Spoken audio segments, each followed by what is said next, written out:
Hola, and welcome back, all you speed freaks, to F1 Brake Check. The Mexican Grand Prix is now in our rearview mirror, and it's straight on to Sao Paulo, Brazil. On today's episode, we'll have all the news from Mexico City, a brief history of the Mexican Grand Prix. Corey will twist up my brain with the return of Stump the Pundit, and we'll talk about altitude in our tech corner. We'll also have a preview of the Brazilian Grand Prix, so put down your margarita and switch to rum and get ready. We are going full throttle into turn one on this week's episode of F1 Brake Check. Welcome. You are listening to F1 Brake Check, the epic podcast for all things Formula One, where we discuss technology, history, news, and perspective. With your hosts, Scott Vick and Corey Broom. Welcome back to F1 Brake Check. My name is Scott Vick. I am one of your hosts. With me, as always, is my pundit for life, Corey Broom. Corey, how you doing this week, sir? It's been busy, man. It's been one of those weeks. Yes. Seems like there's been a lot of those weeks of late. Yeah. Yeah, no doubt about it, man. How about you? How's your week? Like it's just the same thing as always, it's just busy, busy, busy. It just seems like it never can, catch my breath. It seems like every time I'm getting ready to, something pops up but all too well how that goes. Oh yeah, very much. Too many things, vying for your time and your attention. Yep. All right, so let's jump into our history lesson.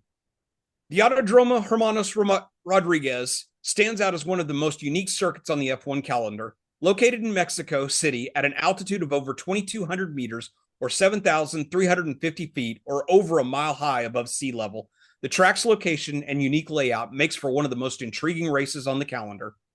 The Mexico City Grand Prix, known as the Mexican Grand Prix, first appeared as a non-championship event in 1962, Autódromo Magdalena Mixcoac, which was later renamed Autódromo Hermanos Rodríguez to honor Mexican drivers Ricardo and Pedro Rodríguez.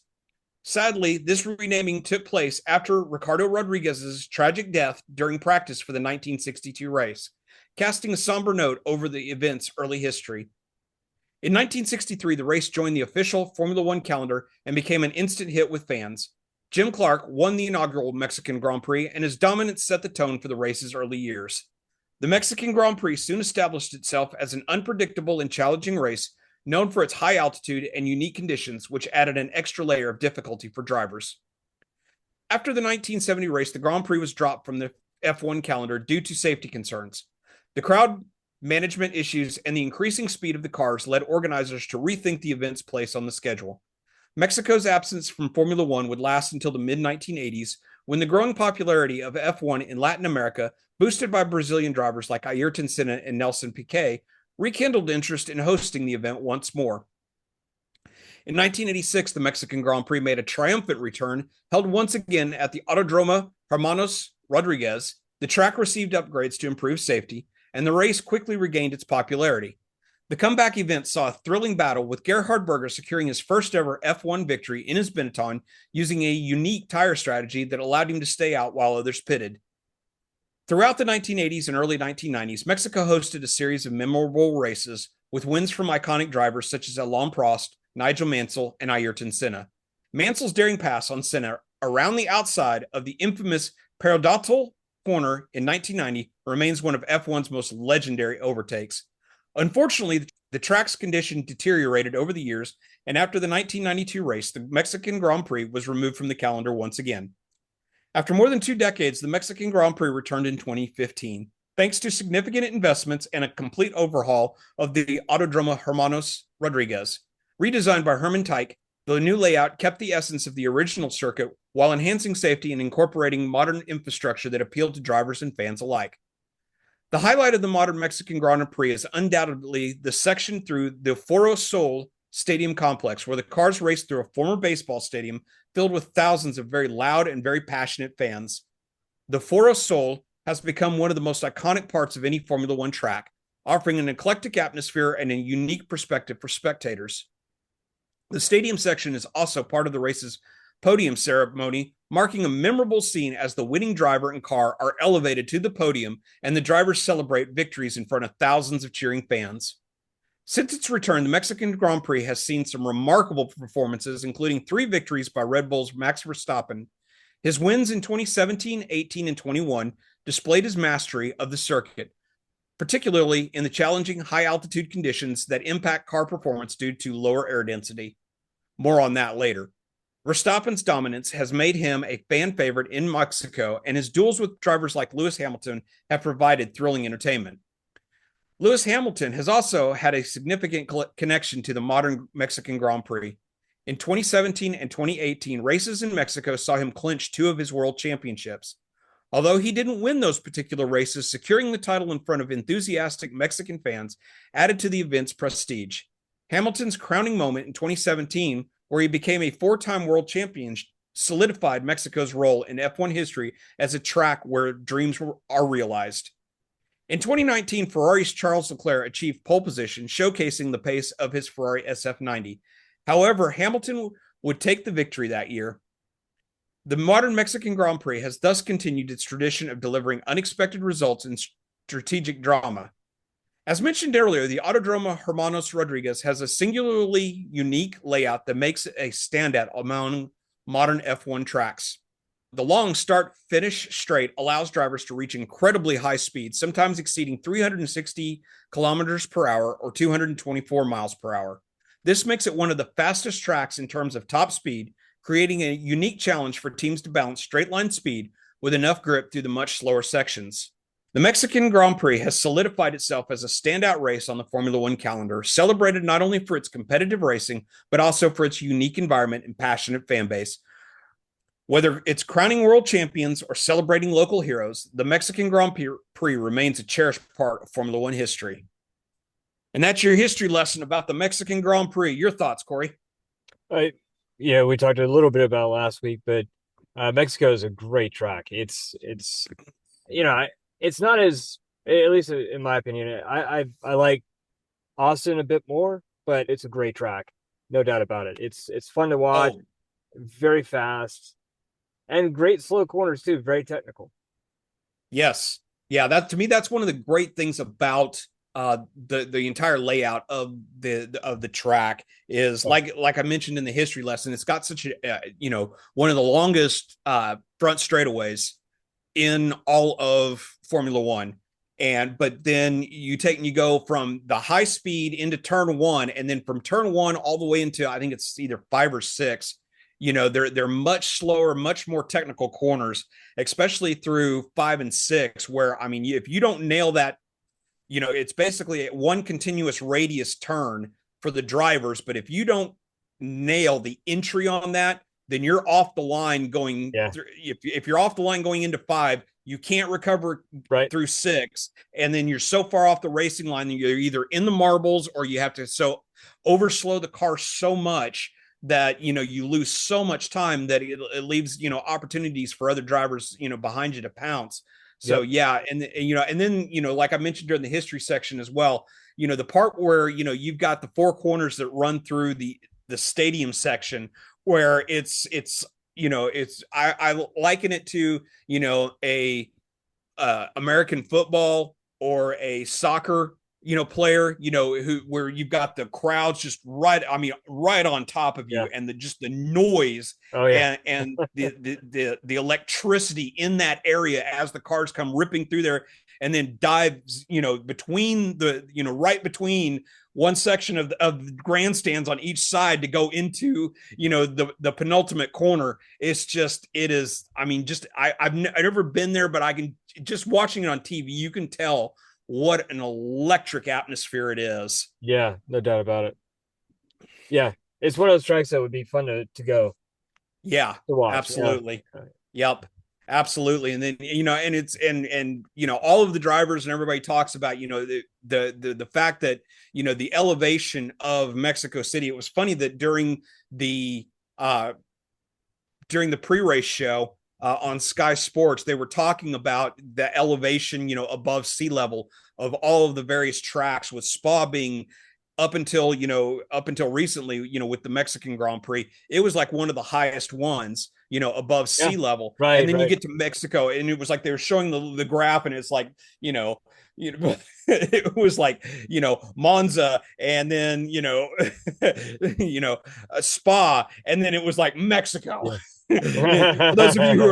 those of you who are listening to the audio, I'm going from, very low above my desk to way above my head. All right, so let's take and jump into our tech corner.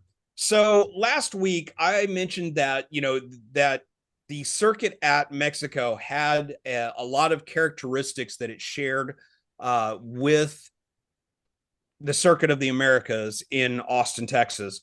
And although part of that was correct, there was one thing that I left out, and that's going to be our subject of our tech corner, which is, as we were just talking about, is the altitude of the Mexican Grand Prix. And the fact that it's actually over a mile, almost a mile and a half above sea level. And the differences in the altitude, even though the track has a lot of similarities in, its speed and its technicality like COTA, it is very, very much a different track as far as the setup of the cars go. And that's what we're going to take and we're going to be talking about, because it takes and it affects, every aspect of the car. I heard on, during the race that the announcers were talking about, or Sky Sports was talking about, how the thinner air was challenging, that teams couldn't really get their setups correct, that they were having challenges as far as the cooling and everything like that. So can you talk a little bit about how the thinner air really makes it challenging for the Mexico circuit? Okay. Well, there, like I said, in the intro, there's actually several characteristics of the of Mexico City that makes it very, very challenging. So there's the aerodynamics, and then there's the engine and brake cooling. So we'll start off with the aerodynamics. And, like I said, because of the, circuit being so high above sea level, the air density up there is so much lower than what it is, at, tracks like, Silverstone and, COTA and stuff like that, where, they're not very high above sea level. So the thinner air makes it much more difficult for the cars to generate downforces, because you've got thinner air that's going underneath the car through the Venturi tunnels that generate, through the, the downforce through the floor, plus the air going over the wings that takes and generates the downforce.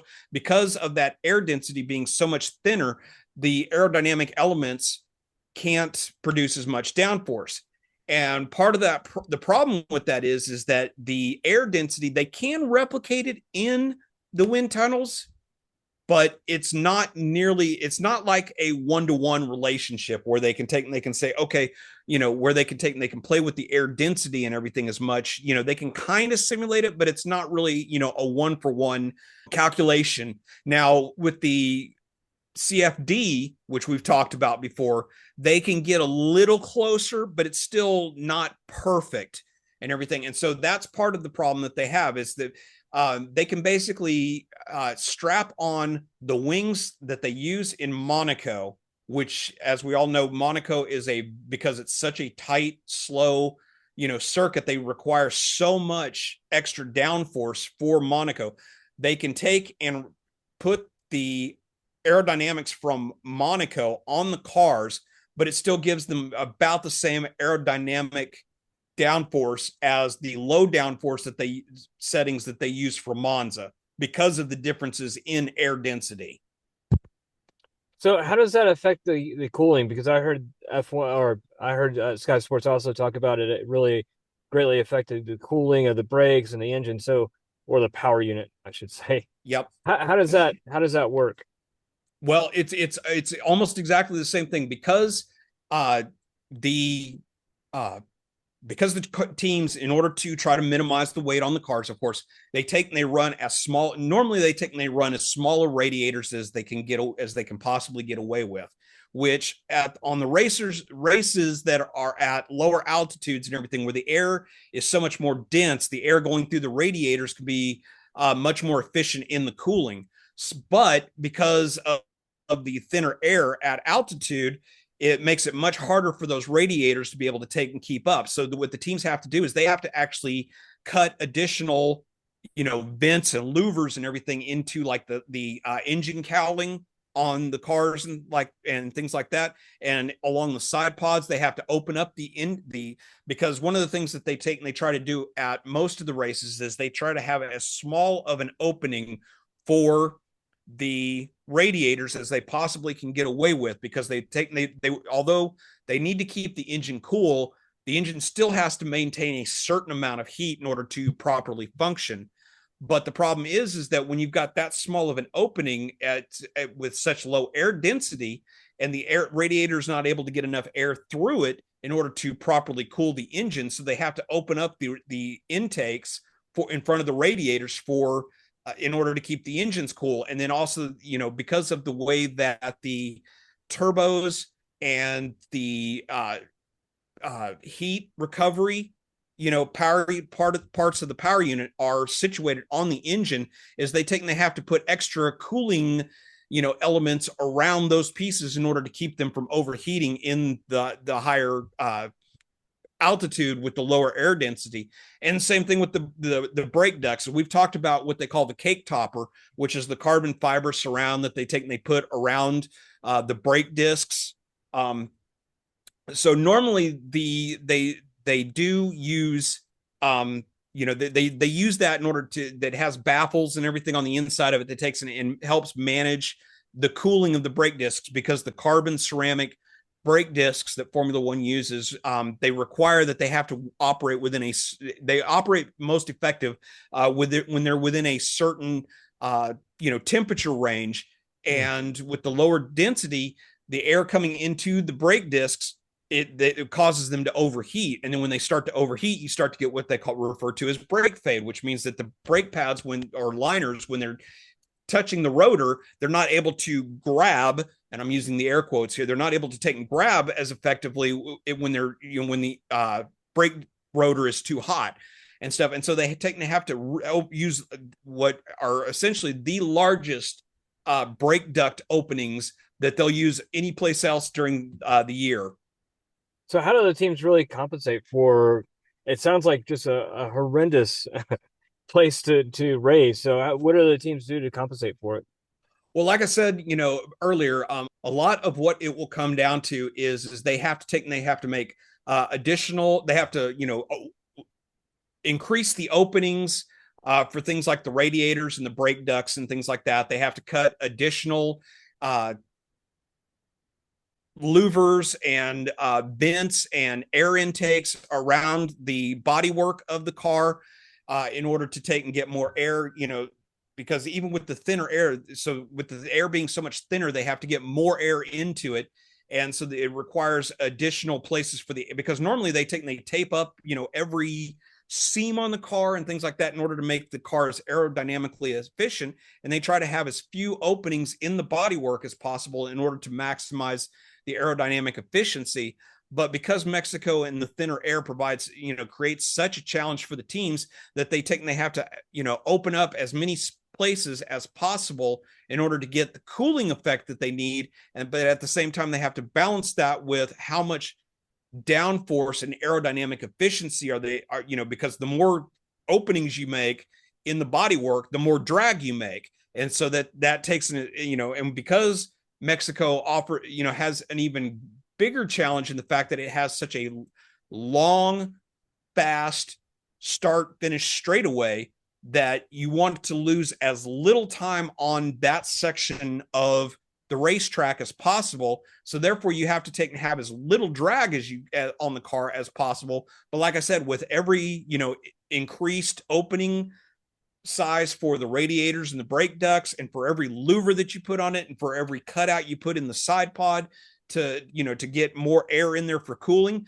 that creates more drag. And so it really becomes a huge juggling act, and a difference of, as little as, 4 or 5 degrees Celsius, or, 8-10 degrees, Fahrenheit, one way or the other will completely change the entire complexity of the openings that they have to create in order to keep the car from overheating. And we saw, a couple times, during, free practice and, qualifying and stuff like that, where, the drivers were having problems with, either the brakes were overheating, or they couldn't, or they went the wrong way and had too big of an opening and they couldn't get the brakes hot enough, so that they, the drivers didn't have that, confidence in the car.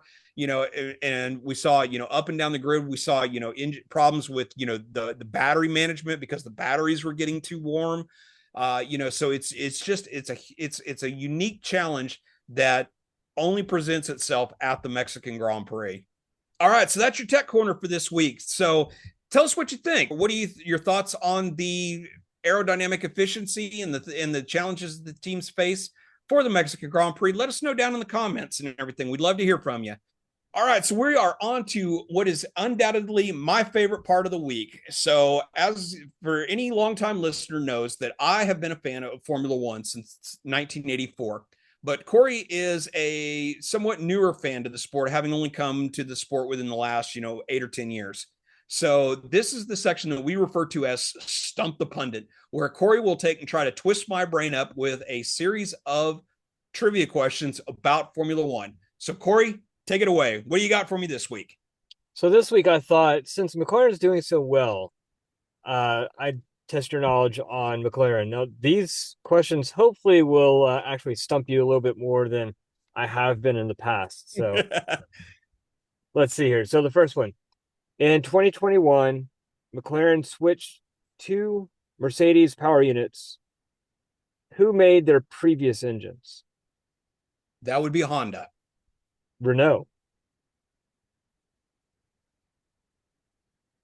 Oh, yeah, that's right. Yeah, because they went from Honda to Renault to McLaren to Mercedes.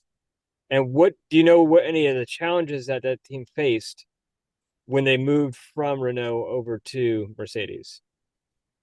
Well, one thing is that the car, the McLaren, the chassis was almost completed for the season, and because it was literally like an 11th hour change, they had to completely redo parts of the car in order to get the Renault engines to fit in. Yeah, that and the engineering team had to make trade-offs between aerodynamics and weight distribution. So it wasn't a easy, here's a new engine, let's go. There's a lot more to it in the background. Yeah, there was a huge thing, and I remember, if you remember, that was one of the quote unquote, I'm using the air quotes here, quote unquote storylines on Drive to Survive, where they actually showed them fitting the Mercedes engine to the car and just trying to get it to, to fit and start up and everything. Everybody was holding their breath, waiting to see if they could actually even get it to start up and to work. I need to go back and watch it. I don't know if I watched that season or not. Anyway, yeah, I need to go back and see that. I didn't recall that. Yeah. So, but yeah, so in the switch to Renault was actually brought on by with Honda returning to Formula One. The initial Honda foray was just an unmitigated disaster. And so it was something that, the last minute switch to Renault was, so the switch to Renault was a necessity. And then, the last minute switch from Renault to Mercedes was another one. What strategic importance has McLaren placed on sustainability within F1? Well, they're like,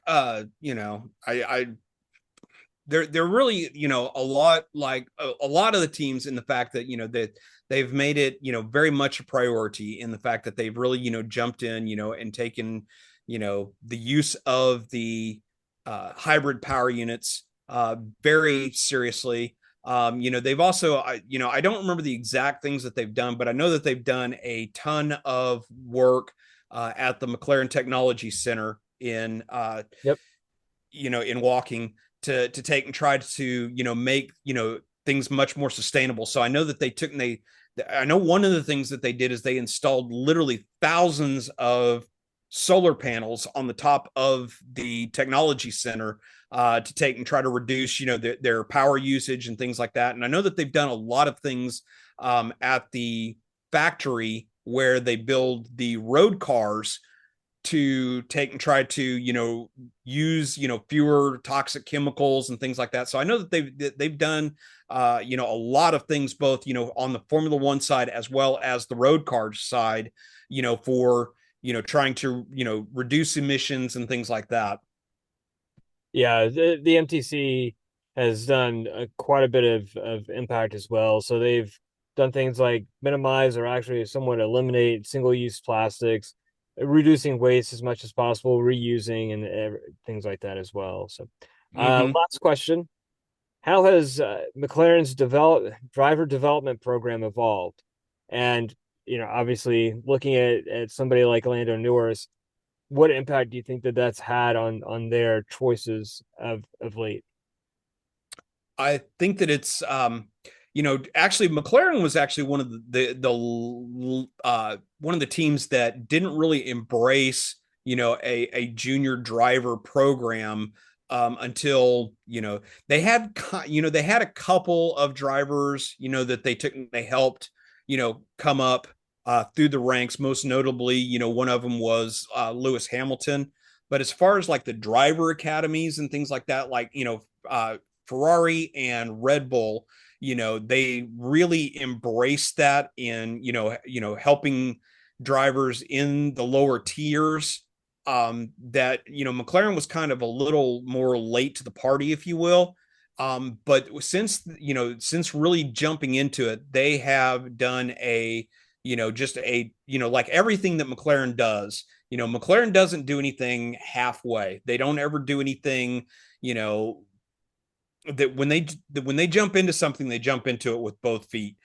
We've seen it with the road car division. We've seen it in Formula One time and time again. With their pushing of technologies and innovations and things like that. So I think it's had a huge amount of it's done a huge amount of good. Let's just put it Yeah, that way. right. And it's helped nurture a number of younger talents such as Lando Norris, as they've come up through the ranks and everything, and it helps give them opportunities that normally some of them would not have had. Awesome. And that's it for Stump the Pundit. All right, so let's jump into our recap of this week's action. So first and foremost, we have to take and talk about the rookies in FP1. So we had kind of a mixed bag because we had a total of 5 rookies who got to jump into various teams' cars over the weekend. We had Ollie Bierman got to jump into Ferrari again this weekend. We got to see Pato O'Ward, who is a driver in IndyCar who has several race wins underneath his belt there and has been a challenger, for the championship in IndyCar in the last couple of years. We got to see him in I think it's his second or third outing for Yep. McLaren over the last couple of seasons. We got to see Schwartzman taking to the track for Sauber. We got to see, let's see, who else did we have this weekend? Oh, Antonelli for Mercedes. God, how Yeah, did I we had forget that one? Antonelli got his second go around in the Mercedes. So we got kind of a mixed bag in the fact that Bierman only got a handful of laps before he was slowing on the track. I have looked and looked and looked, and I never have found anything that explained why he was slowing down, but he was off the racing line. But then Alex Albon comes Yeah. along and gets a little bit of a tank slapper, hits the front corner of Bierman's car, and sends himself into the barrier and ended both drivers' days. Antonelli had a pretty good day. I mean, he didn't go out there and try to set a lap record. I think the difference being between this time around, and his run at the Italian Grand Prix. Italian Grand Prix, I think he was trying to use it as kind of a, hey, look at me. I got to go out there and set the fastest lap so I can take and try to get, that open seat at Mercedes for next season. Yeah. But now that he's already, made sure, he's already, secured that seat, that this time he was actually able to go out and be a little more, for lack of a better term, tame. And didn't try to go out and set the world alight because he already knows that he's secure in his seat for next season. Yeah. So your thoughts on any of the rookie drivers running this weekend? Albon definitely had a tank slapper, and there's nothing, even if Behrman wasn't there, there's nothing that he still would have crashed. Just Mm-hmm. and for him to go out and blame Behrman like that, I thought that was very uncharacteristic of him. But yeah, it was very exciting to see all these people, all the rookies to go out there and be able to race. I just thought it was really just a fantastic showing by them. And like you Oh said, yeah. Antonelli, he looked great, but he also looked very cautious. Yes. Yes. Well, like I said, I think that, when his run at Monza, he was, at one point, when he was running, because he was running in I think it was Lewis's car, he was actually ahead of, he set a lap faster than what George Russell did. George Russell went out, set a faster lap, and then he was like, Antonelli was like, I guess, in part youthful over exuberance and everything, went out and tried to, and was actually running faster than Russell's lap, when he stuffed it into the barrier at the Parabolica.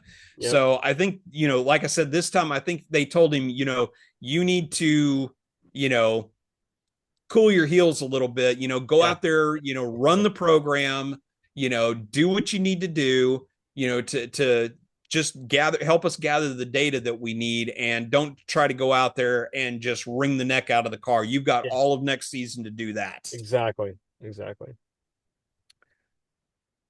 Okay, so all right then. So let's jump into the rest of the news. So okay, so again, we for the second weekend in a row, we had Ferrari looking absolutely outstanding. Yep. Sainz takes a absolutely brilliant pole position, and then had a kind of a mediocre start and lost out on the start to Max Verstappen, who started on second, but very soon afterwards took the lead back and never looked back, and he was never challenged at all weekend long. So he looked absolutely fantastic. And Yeah. then Leclerc was looking very much like another Ferrari 1-2 this weekend, Yep. when Leclerc had a very uncharacteristic mistake though in the closing stages of the race.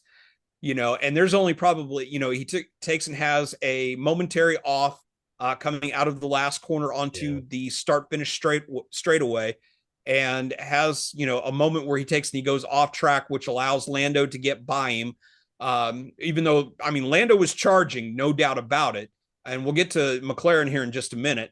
But he takes and has a moment that there's probably only maybe, I'd say probably maybe four drivers on the grid who could have saved the car.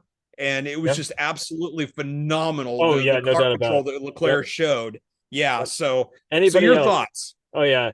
It's funny, you can see how fast just a very slight change. Who knows? He was probably checking his mirrors for Norris.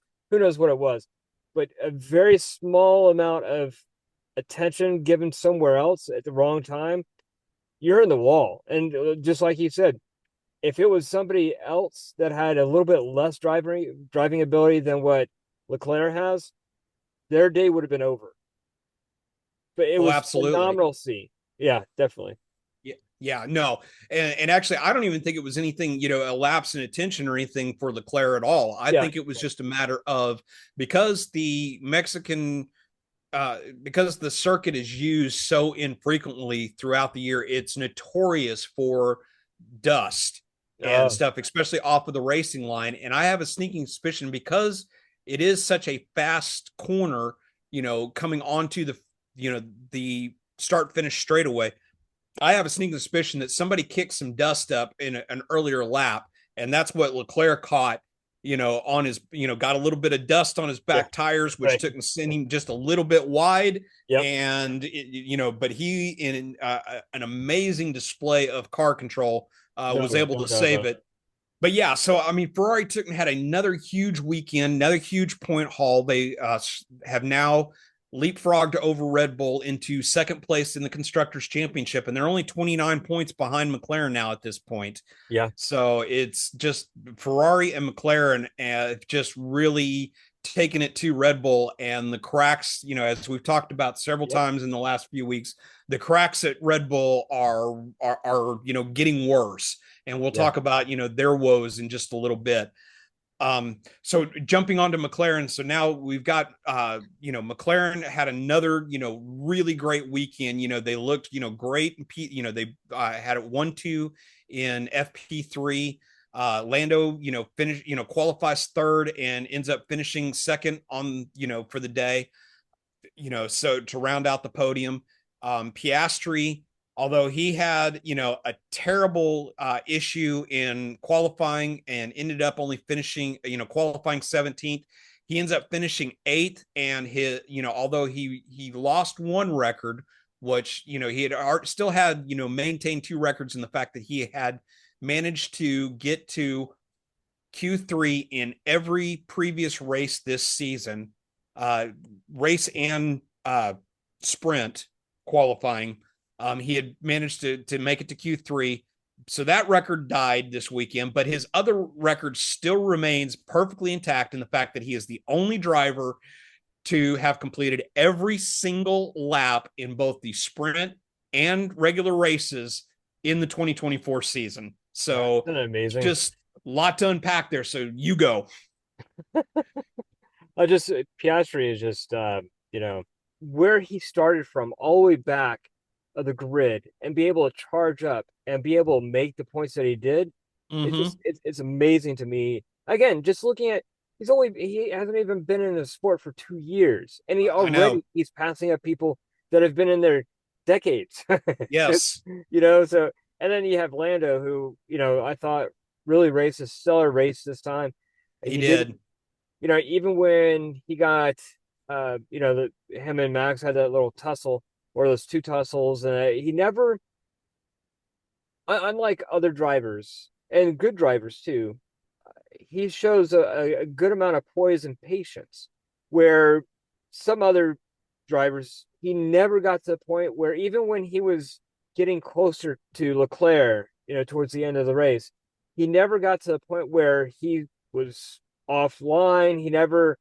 He just showed that amazing amount of patience when he actually finished and actually charged through past Leclerc when he had his when he went off a little bit. So these are the type of drivers that a racing team needs, like Red Bull, which we'll talk about here in a minute. Yep. Absolutely. No, I think you hit it right there on the net, at the, we've talked about it before this season, but for some reason, and I don't know why, but the McLaren, it's fast in qualifying. They qualify very well. They race very well, but the one defining characteristic of this year's McLaren is it just seems to, by, 2/3, 3/4 distance, that car just seems to come alive. And there is just something about that car that Lando and Oscar are able to do. Are just able to go out there and just put down just amazing laps in the last quarter, last 1/3 to last 1/4 of any given race. That car just seems to come alive, and Lando and Oscar are able to take that performance and take it to the absolute limit. And it just goes to show you what a amazing driver pairing, and that what those drivers are getting absolutely the maximum performance out of that McLaren right now. And McLaren has given them such a good car that they can take their talent and use that to maximize effort week in and week out. McLaren is firing on all cylinders. They are doing as good of a job as anybody could expect from them. Yeah, absolutely. Both drivers, the strategy, the entire team. Yes, absolutely. And like you were saying, earlier, for, Piastri, even during the first, probably 1/4 to 1/3 of the race, was still kind of mired in the backfield. But then he started putting down lap after lap, of really, incredible pace, and then, an absolutely brilliant pit stop from the McLaren team, takes and gets him up in, and like I said, he ends up, going from 17th on the grid, ends up, 8th place, gets a couple of, super vital points for McLaren, so it was all in all, it was just a fantastic weekend for McLaren. Yeah, wholeheartedly agree. Yeah. but on the flip side, it was a disastrous weekend for Red Bull. So as we were talking about just a minute ago, and we're going to really dive into it now, is that Max started second, took the lead early on in the race, and then after the safety car, which we'll talk about in just a little bit, when we get to Racing Bulls, after the safety car, he takes and he gets, jumps signs, before the safety car comes out. He's running in first place. But then as soon as the safety car ends, Signs was, within, a few, he takes and he gets, a 1 second lead over Signs, gets him out of, gets out of DRS, range. But then Signs takes and puts down just some amazing laps, gets himself into DRS range, and then takes and makes probably what I'm going to say is probably one of the best lunges of the year on Max, going down into turn one. And it was just phenomenal. And, but but on the flip side, Max is then battling because Lando was right there and ready to pounce. He and Lando went at it again. And this time the steward said, nope, that was no bueno. And Max ends up, for the two, they have two very close incidents where Max runs not only himself, but runs Lando off the track.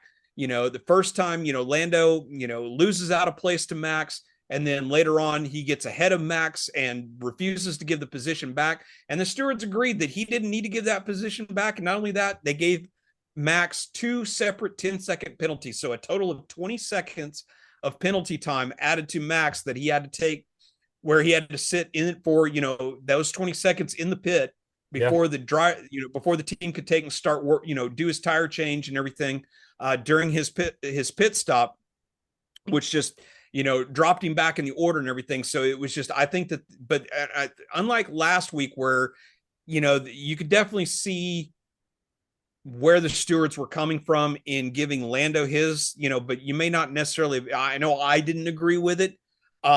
This weekend, there was no call for what Max did. I mean, it was just, he didn't just have the elbows out. He had the elbows, knees, a broomstick out trying to doing whatever, this time he had no defense because when both cars are facing towards the barrier at track out of the corner, when they're going off track, and the noses of both cars are pointed at the barrier.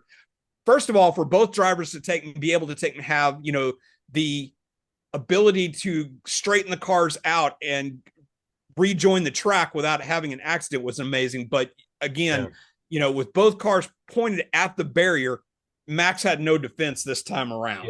There's Red Bull either. I know I heard that Horner was going in and trying to defend it, but the race is over. What are you going to do? You're going to take the 10-second penalty back. I mean, what he did, the second one, I don't know so much about the first one, the first infraction, but the second infraction, most definitely, it was what he did was way too dangerous. And 10-second penalty is hefty, but considering what it was deserved. It was deserved. Exactly right. Yeah.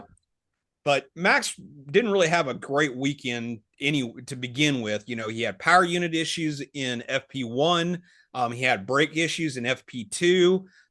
He had to revert to a previous spec power unit for FP3 and qualifying in the race and everything. So he already had a really, rough weekend, with the car itself, so I think it was just a little bit of, frustration with the car and with the and the way things were going, that I'm not saying I'm making excuses for him, but I can definitely see him, trying to, fight to maximize, because he's watching, he's literally watching, he's already watched the Constructors Championship for Red Bull slip away. And now he's very much in danger of losing out on the driver's title, so it's like he's trying to do everything that he can. And this is one of those times where he really overstepped the line. Yeah, no doubt about it. Yeah. And then going down to Checo, I mean, Checo's just a non-factor. You might as well not have a second driver at this point because it's I mean, am I wrong here? You're No, spending a ton of money and you're not really getting anything out of it. no, So you're definitely not getting value out of him. That is for damn sure. It's like even in front of his home crowd, which is a place, where he has done well in the yeah, past, but for not him to anymore. look Oh, so woefully awful, oh, yeah. during, it's like he's out, he ends up qualifying behind Piastri, in qualifying, he ends up qualifying 18th. But unlike Piastri, who drove an absolutely brilliant race to salvage as many points as he possibly could, Checo never even got out of, he was the last classified driver. He was a lap down and in 17th place. So you're right. I mean, it's like he might as well not have even been out there racing, because for what good it did for, it did Yeah, not help Red Bull one iota. And it's like you're no. paying him all this money, to Well, be not out only there to basically be a back marker. not only that, but think about the car. Those car parts are not cheap.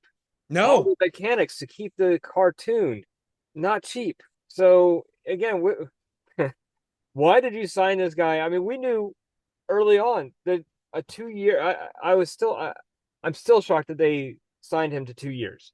mm-hmm. There's just no way. There's no way Red Bull being Red Bull that he is going to survive next season. There's just no way. Yeah, no, so that was going to be my next question to you though, is do you see Checo being in that seat next year? Nah, not at all. No, Uh, I don't think again, so I either. mean, why? Yeah, you have this person in here. You have this driver who, at one time, I was a huge. In fact, there's several podcasts, huge Checo fan, but now he's just not there anymore. It's No, very much like Danny Rick. I'm still a fan, but I don't think he should be in the Red Bull seat. no, no. I definitely think that they either need to demote him to Racing Bulls, or he needs to be demoted to test driver or something. Yeah, yeah, Yeah. Okay, so on to Mercedes. So they had kind of a weird weekend in the fact that they were running basically two different spec cars this weekend because of George's accidents, at Austin, and earlier this weekend at in Mexico. He was basically running the same spec chassis from Silverstone, while Hamilton had all the latest bits on his car from all the most recent upgrades. But yet we had, both cars ran, for all intents and purposes, really pretty damn good this weekend. yep.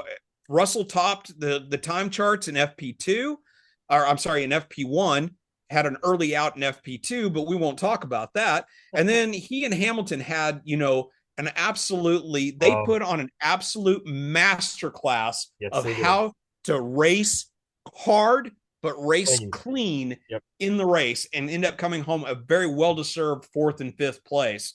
Yep. And they, like I said, it was an absolute masterclass of clean, hard racing. Yeah. Oh, it was so enjoyable to watch, and it's funny because you could watch again. You could watch the patience of Hamilton just waiting and waiting and waiting, and eventually Hamilton got a shot, and he was able to get past George Russell at the end there. But Mm-hmm. it was just such a great race to watch these two. It really was. Yeah, it was. And it was just lap after lap Oh after yeah, lap. It was yeah. like every time, Hamilton would try to make a move, Yep. but Russell would, place the car just in the right Perfect. spot, Exactly. perfectly, where they gave each, and even when, Hamilton finally does, make the pass and make it stick, Russell gave him plenty of room. There was never no wheel banging, no nothing. It was just out and out some of the best racing, that I've seen in a long time. It was so much fun to watch. Yeah, no doubt. So, all right, so the team that I picked as my surprise for this weekend actually delivered for a change. Nice. Yeah, yeah. In Haas. Haas had some difficulties in FP, but they got it right when it came time for qualifying. They got both cars. I think for, this only I think the second time this season, they got both cars into Yeah. Q3, They both looked, really, Magnussen and Hulkenberg looked really fast all weekend long. They didn't fade at all, Yeah.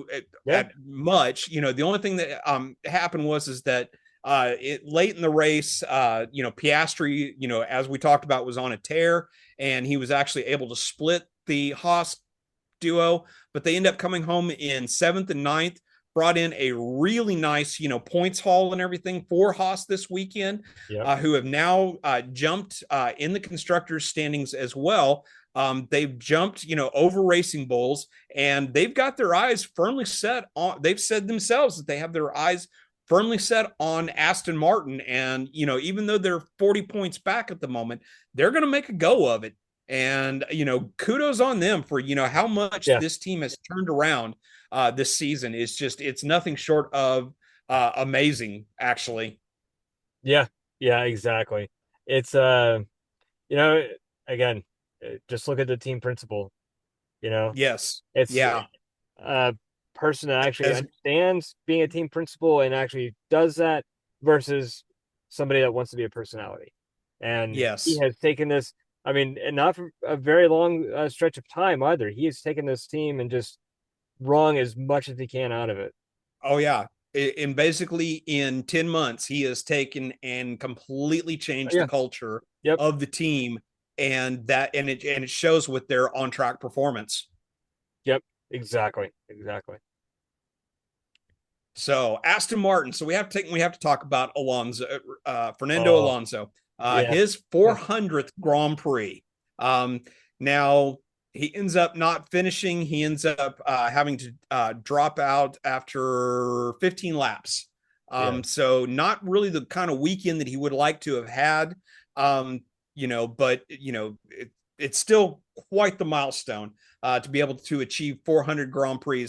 One of the little factoids that they talked about during the Sky Sports telecast was the fact that Liam Lawson was not even born when Fernando Alonso started his first Grand Prix.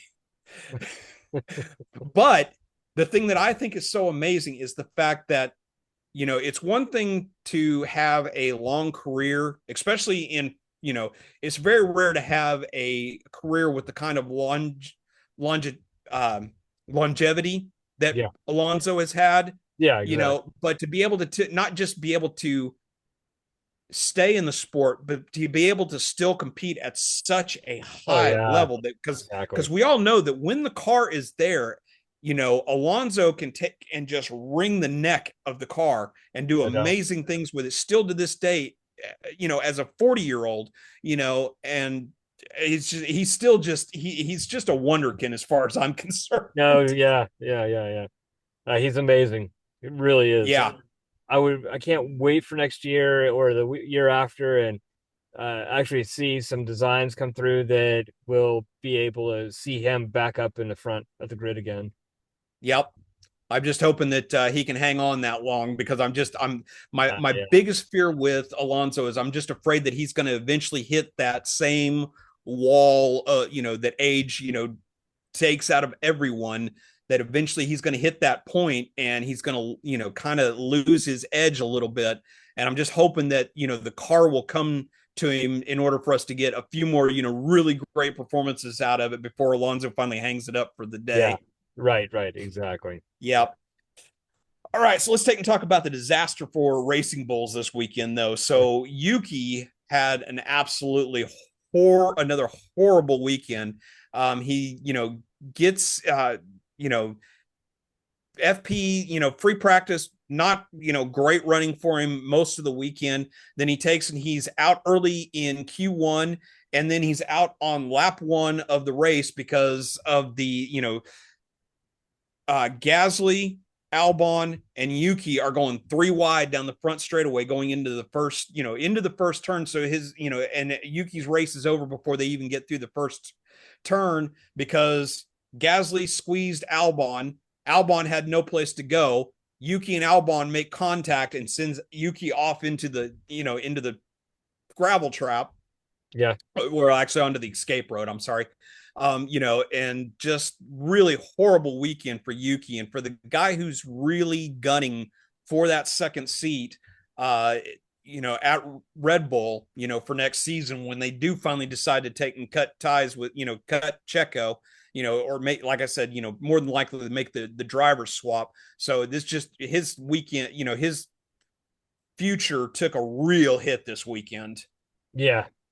Yeah, and it's so disappointing, because he's been doing so great, you know. Yeah.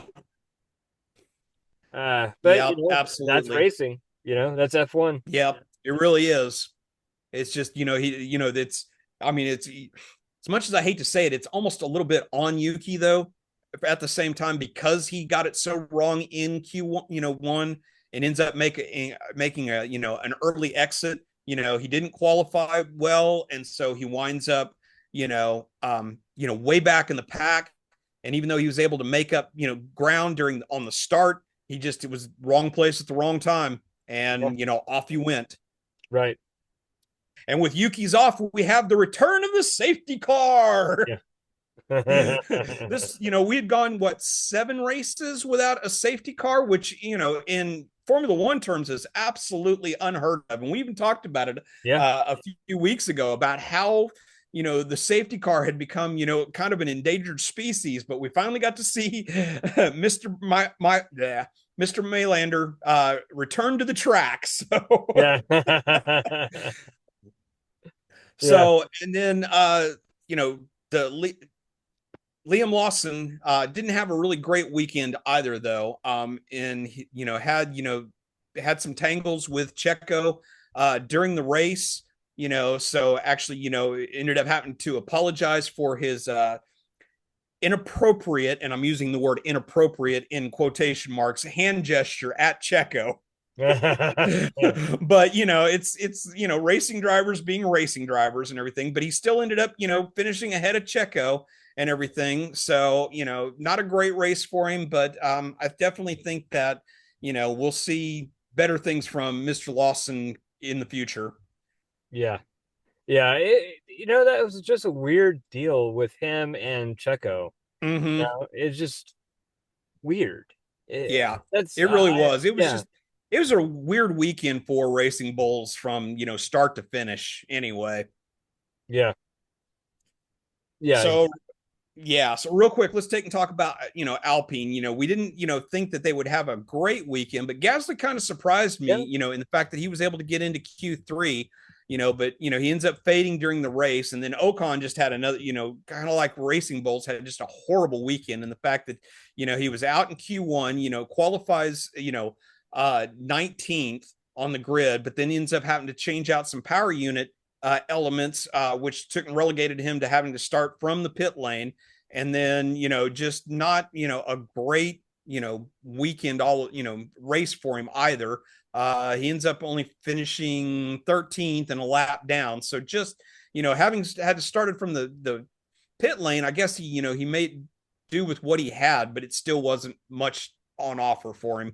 So just not a great weekend for Alpine. Yeah. Yeah. And, again, we didn't really expect too much from them anyway. That's very true. So we already talked about talking about Williams, we already talked about Albon's issues, in his crash in FP1. He completely missed FP2 while they were rebuilding the car.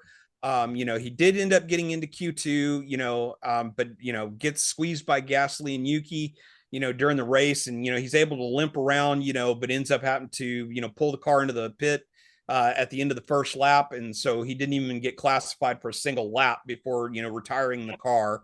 And Calapinto, had was pretty quiet in free practice. He for the first time, he didn't, all of his previous outings since taking over for Sargent, he's made it at least into Q2. But unlike the previous weekends, he didn't even make it into Q2 this weekend. Had a pretty quiet race, ends up finishing 12th on the day. So not, a whole lot from him, but, I guess it's kind of, to be expected, that a little bit of that, adrenaline and enthusiasm of, finally making it to the show, you expected him to kind of have a one weekend where he had kind of a dip, and I got a sneaking suspicion that we're going to see better things out of him this coming weekend in Brazil. Yeah. Yeah, it'll be exciting. And once again, Sauber had just an absolutely Yeah. dreadful weekend. And one of the things, though, that I think is so utterly disgusting was another little tidbit that was talked about during the lead up to the race, and the fact that Valtteri Bottas, who has that record, the lap and race record at the Mexican Grand Prix, finished, at the bottom. He ends up only finishing 14th on the day, had an absolutely awful weekend. And so far, he has 0 points for the weekend. And he's already been outscored by two drivers who were not even on the grid at the start of the season. And if you take and throw in Bierman, who, has only made, two sub appearances, he's been outscored by three drivers, which I think for a driver of Valtteri Bottas's personality and his talent, it's just a dreadful shame. Yeah, it really is, man. It just I'm gonna say this, but they have become the new Haas. Yes, they have. But It's horrible. It's more of a joke than anything else now. It's horrible. Like you said, it just the worst part about it is you don't get to see who Bottas is as a driver. Yes, If the totally car agree. is that bad. It's just dreadful. And like I said, I think they've all but given up on this year's car anyway. So it just continues to, magnify the car's deficiencies, because as the other teams have continued to develop their cars and they're not doing anything, they're just sliding further and further back. And I don't think we're going to see Sauber score, barring, some kind of weird incident, that takes out half the field or something, in one of the final races. I don't see Sauber scoring any points at all this season. Yeah, no way. Yeah. No way. And like you said in the past, and more and more it's definitely looking like that. They're wiping their heads clean. Yeah, Yeah. They're tanking on purpose. Exactly. So, all right. Well, let's take preview the race coming up this weekend in Sao Paulo, Brazil. Real quick, we're going to talk about the same four questions that we ask for every race preview. So, first and foremost, who do you think is going to go well this weekend? I'm staying with Ferrari. They're strong. They're looking good, and I'm gonna go out on a limb, and I'm gonna go with Mercedes this week. Yeah. See, I'm right there with you. Great minds think alike. I was thinking the exact same thing. I was thinking that after, how well things went for Mercedes this last week in Mexico, I think that they're going to look really, really strong this weekend. Yeah. So, I think those are going to be, the two of the teams. I think all four of the top, teams are going to be right there in the thick of things. But I think that I am seeing, I'm kind of leaning towards Ferrari and Mercedes are going to have the edge this weekend. Right. Well, that and so Lewis does really well at this track. Anyway. Yes, he does.